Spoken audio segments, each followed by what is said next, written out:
Token economy एक अवधारणा थी जो सबसे पहले आइलोन और अजरीन, दो मनोवैज्ञानिक रहे, आइलोन और अजरीन ने 1961 में इसका उल्लेख किया। और वैसे हम साइकोलॉजी में जब पढ़ते हैं तो जो मानसिक स्वास्थ्य अपना टॉपिक है, मेंटल हेल्थ, तो मानसिक स्वास्थ्य टॉपिक के अंतर्गत मैंने व्यवहारवादी चिकित्सा विधियों का उल्लेख किया है। बहुत सारी व्यवहारवादी चिकित्सा विधियां ये मेंटल हेल्थ टॉपिक के अंतर्गत आएगा। वैसे मानसिक स्वास्थ्य आपके सिलेबस में नहीं है, लेकिन चूंकि ये बाल विकास का भी पार्ट है और अधिगम का भी पार्ट है, इसलिए टोकन इकोनॉमी जो है वो आपको बहुत अच्छे से समझनी पड़ती है। तो टोकन इकोनॉमी वैसे नॉर्मली आप समझ में आए तो आप समझिएगा, साइकोलॉजी की बहुत सारी अवधारणाएं हमारे प्राचीन पूर्वजों ने अपनाई हैं। हमारे दैनिक जो दिनचर्या है, हमारा जो गृहस्थ जीवन है, उसमें हम घर में बहुत सारी ऐसी चीज़ों का प्रयोग करते हैं, लेकिन हमें पता नहीं होता है कि हम साइकोलॉजी का प्रयोग कर रहे हैं क्या। और वास्तव में वही टोकन इकोनॉमी है। सांकेतिक व्यवस्था क्या है, सिंपल वे में समझिए, ये एक द्वितीयक पुनर्बलन है। कौन सा पुनर्बलन है? द्वितीयक पुनर्बलन। किसने यूज किया? स्किनर ने यूज किया। किस सिद्धांत में यूज किया? क्रिया प्रसूत अनुबंधन सिद्धांत में, ऑपरेट कंडीशनिंग थ्योरी में।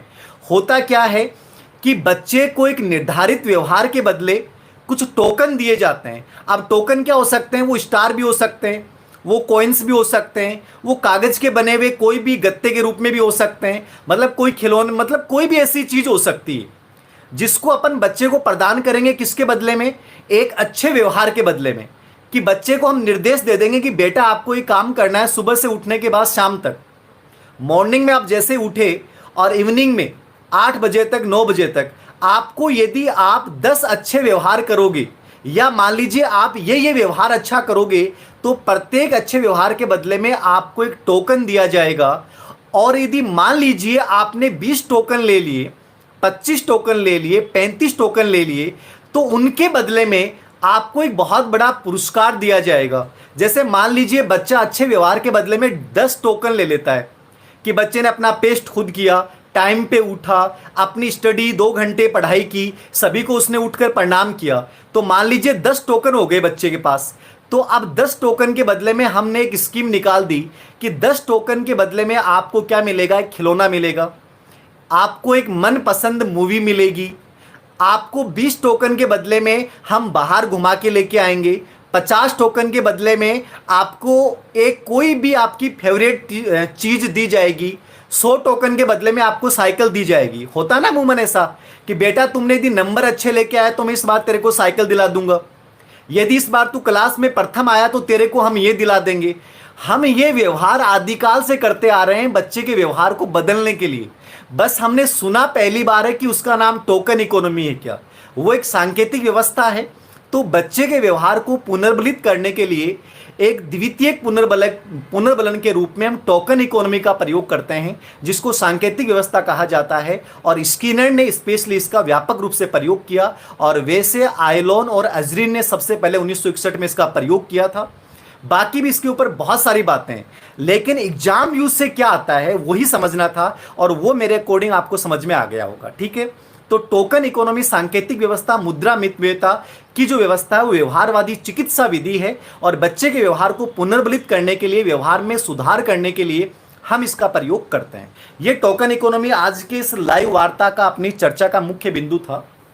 अब देखिए, एक प्रश्न आपका बहुत बार आता है, कुछ विवादित प्रश्न होते हैं मनोविज्ञान में, और वो हमें टेंशन में ले आते हैं कि सर मनोविज्ञान का, आधुनिक मनोविज्ञान का जनक कौन है? ये इतना बकवास प्रश्न है कि कभी भी एग्जाम में नहीं आएगा, लेकिन हर बच्चा इससे टेंशन ग्रस्त रहता है। आप लोगों के साथ प्रॉब्लम क्या है? आप लोग सिलेक्शन वाली दिशा में चल ही नहीं पा रहे हैं। आधुनिक मनोविज्ञान का जनक कौन है? अमेरिका में विलियम जेम्स था, लेकिन प्रथम मनोवैज्ञानिक प्रयोगशाला स्थापित करने के कारण विलियम वुंट को माना जाता है। सिर्फ मनोविज्ञान का जनक अरस्तु को माना जाता है। ऐसे प्रश्न विवादित होते हैं, हर किताब में इनकी अलग अलग व्याख्या की जाती है। वैसे विलियम वुंट है, लेकिन अमेरिका में विलियम जेम्स हो गया। तो ऐसा विवादित प्रश्न कभी भी नहीं पूछा जाएगा। ऐसे प्रश्नों को लेकर आप टेंशन में मत रहा करो, चूंकि शिक्षा मनोविज्ञान क्या है ये टॉपिक रीट के सिलेबस में ही नहीं है। रीट के सिलेबस में नहीं है तो पढ़ क्यों रहे हो आप ऐसे बिंदु को? आप 8 से 10 घंटे आप पढ़ रहे हो, तो कितनी ऊर्जा को आप खर्च कर रहे हो? तो इसलिए बार बार ये मैं कहता हूं कि सिलेक्शन वाला जो बच्चा होता है वो बहुत अलग व्यू से सोचता है। आप में से अधिकतर बच्चे क्या हैं, एक ढर्रे पे चलने वाले बच्चे हैं। और मैं बार बार बोल रहा हूं, रामेश्वर सिंह जी ढाका हमारे साथ जुड़े हैं, ये रीट के टॉपर थे हमारे अरविंदम क्लासेस से। और ये रामेश्वर सिंह ढाका का भी जो मैसेज आया, आप पूछिएगा इनसे मनोविज्ञान का कितना गजब का पेपर आया था। और इनके 29% सही थे 30 में से साइकोलॉजी में।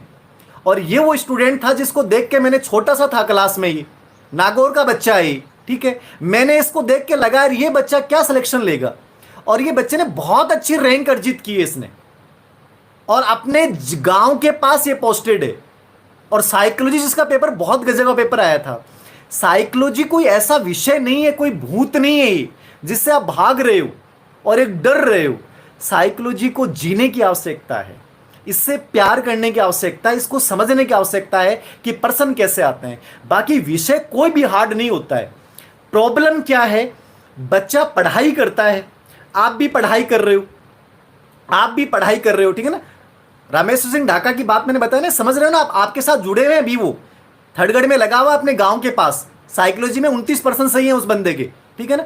ये मैं बार बार क्या कह रहा हूं, सिर्फ मैंने तो सब बच्चों को नॉर्मली पढ़ाया क्लास में, लेकिन वो जो ये बच्चा रामेश्वर सिंह ढाका या इसके साथ के जो 629 बच्चे थे, ये टोटल उन लगभग 12 बैच थे, उनमें से 629 बच्चे सेलेक्ट हुए थे बच्चे। और ये बच्चे वो थे, पढ़ाया हमने 2000 बच्चों को, लेकिन सिलेक्ट कौन से हुए, 629 बच्चे। ये बच्चे कहां से आए, ये आपके बीच में से निकले। क्या मैंने इनको अलग पढ़ाया, नहीं पढ़ाया मैंने सबको सेम पढ़ाया है। साइकोलॉजी हो या कोई भी विषय हो, सिलेक्शन आपको इस एटीट्यूड के साथ लेना पड़ता है कि मुझे कितना लेना है, मुझे उस पेपर की प्रकृति को समझना है। सबसे बड़ी चीज दोस्तों ये है। और आप लोग इतने भ्रमित हैं, मैं इस चीजों को बार बार बोलता हूं। आप लोग कहते हो ना गुरुजी फरी, फरी क्या होता है। आप मेरे साथ जुड़े हुए ना, मेरे साथ अभी आपका सबसे बड़ा, आप मुझे क्या दे रहे हैं पता है, आप मुझे टाइम दे रहे हो। इस टाइम की कीमत समझते हैं। मैं 20 मिनट भी आपका मिनट ले रहा हूं, तो इस 20 मिनट के बदले में 20 घंटे के बराबर चीज मिलनी चाहिए। और यदि आपको नहीं मिल रही है तो आप अपनी जिंदगी की वो बेशकीमती चीज खो रहे हैं जो आपको पता ही नहीं है। हजारों यूट्यूब चैनल बने हुए हैं, हजारों यूट्यूब चैनल, बहुत सारा कंटेंट डला हुआ है, हजारों टेस्ट सीरीज टेलीग्राम पे चलती है, मैं देखता हूं, मतलब 250 मैसेज एक साथ आते हैं, और बहुत सारे 5 से 10 हजार बच्चे जुड़े हुए होते हैं। कितना समय खराब होता है। सिलेक्शन हो जाएगा? अरे 5 से 20 लाख बच्चे, मेरे भारतवर्ष के बच्चे ऑनलाइन पढ़ रहे हैं, सिलेक्शन हो जाएगा क्या, मुझे बताइए। पूरा मैटर ई कंटेंट निःशुल्क है, सिलेक्शन हो जाएगा क्या? तो ऐसा क्या है कि वो बच्चा सिलेक्ट हो जाता है और नॉर्मल बच्चा जो मेहनत कर रहा है वो नहीं हो रहा है? सिलेक्शन साहब इस बात से होता है कि मुझे कितना लेना है, पर्सन की प्रकृति क्या है, एग्जाम का पैटर्न क्या है, मैं जिस टॉपिक को पढ़ रहा हूं उस टॉपिक में से कैसे प्रश्न पूछे जाते रहे एग्जाम में। यदि मैं ये चीज नहीं पढ़ पा रहा हूं, ये मुझे समझ में नहीं आ रहा है, तो मैं सिलेक्शन नहीं लूंगा, कभी नहीं ले पाऊंगा। बहुत से बच्चों में आप में कंफ्यूजन होता है कि मैंने एक टॉपिक डाला था अभी, पुनर्बलन और परबलन, एक ही बात है। इतना बड़ा कंफ्यूजन है, पुनर्बलन और परबलन एक ही बात है। आप में से 20 कमेंट आ गए अभी तक, पुनर्बलन परबलन, उस जब वीडियो मैंने डाला, एक ही बात है, लेकिन आपको पता नहीं था। एक ही बात है, रिइंफोर्समेंट ही बोलेंगे अपन इसको। ऐसी बहुत सारी साइकोलॉजी में अवधारणाएं हैं। आपको यह समझना पड़ेगा कि मैं मनोविज्ञान को कैसे तैयार करूं कि मैं इसमें बहुत बेहतर कर पाऊं। मनोविज्ञान कोई इतना हार्ड विषय नहीं है। कोई भी टॉपिक को पढ़ रहे हो आप, सिंपल सी थ्योरी याद रखो मनोविज्ञान को तैयार करने की। मुझे देख के आपको क्या लगता है, मेरे में कोई इंसाइट है क्या, कोई दिव्य ज्योति है क्या? बहुत सिंपल इंसान हूं मैं, फिर बोल रहा हूं, बहुत साधारण इंसान हूं। मैंने हर चीज को छीना है, हर चीज को मैंने छीना है। कुछ नहीं आता था मुझे, लेकिन मैंने ठाना और मैंने छीना है। और आप भी छीन सकते हो। और सिलेक्शन भी यही होता है, छीनने से होता है साहब, छीनने से होता है, समझ रहे हो ना आप? तो वो चीजें आपको क्रिएट करनी पड़ेंगी कि साहब मैं कैसे पढ़ूं। साइकोलॉजी में पढ़ रहा हूं, बाल विकास में से 5% रिट में आएंगे, समायोजन में से 2% रिट में आएंगे, व्यक्तित्व में से 4% रिट में आएंगे, मोटिवेशन में से 2% रिट में आएंगे, ठीक है। आरटी 2009 में से 1% रिट में आएगा, एनसीएफ 2005 में से 1% रिट में आएगा, ठीक है। मापन मूल्यांकन पे 2% रिट में आएंगे, ठीक है। शिक्षण अधिगम प्रक्रिया पे 1% एग्जाम में आएगा, सृजनात्मकता पे 1% एग्जाम में आएगा, बाकी व्यक्तिगत भिन्नता पे 1% आएगा। मतलब पूरे टॉपिक आप पढ़ो तो मनोविज्ञान को 250 घंटे पढ़ो तो भी जरूरी नहीं है कि आपके 30% सही हो। वही मनोविज्ञान में यदि आपने इंसाइट पैदा कर ली, उसी मनोविज्ञान में आपने यह समझ लिया कि व्यक्तित्व में से कहां कहां से प्रश्न आता है, समायोजन में कौन सी चीजें ऐसी हैं जिनमें मुझे अप्रत्यक्ष और प्रत्यक्ष विधियों को ध्यान में देना है। मुझे पता है कि अधिगम की कठिनाइयों पे प्रश्न आएगा, हर रीट के एग्जाम में आएगा, तो मुझे इसको बहुत बेहतरीन तरीके से तैयार करना है। मुझे पता है कि सृजनात्मकता के ऊपर प्रश्न हर एग्जाम में आएगा, सेकंड ग्रेड प्लस रीट में सृजनात्मकता पे रीट और सेकंड ग्रेड प्रश्न आएगा। तो मैं सृजनात्मकता को उस लेवल पे तैयार करूं ना कि मेरे अंदर कोई कंफ्यूजन नहीं रहे। मुझे पता है कि व्यक्तित्व की प्रेक्षेपी विधियों में प्रश्न आएगा, तो मुझे इसको ऐसे लेवल पे तैयार करना चाहिए, कोई कंफ्यूजन नहीं होना चाहिए।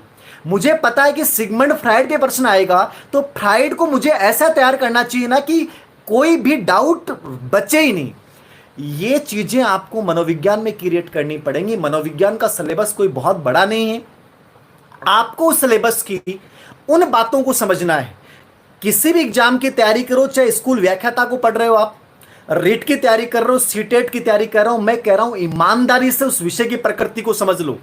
आप चाहे बीएससी हैं, आप इतिहास में कॉलेज लेक्चर बन सकते हैं, आप बीकॉम हैं, आप किसी भी पॉलिटिकल साइंस में कॉलेज लेक्चर बन सकते हैं। ऐसा क्यों होता है कि एक साइंस बैकग्राउंड का व्यक्ति आर्ट्स जैसे विषय में बहुत अच्छी सफलता अर्जित कर जाता है?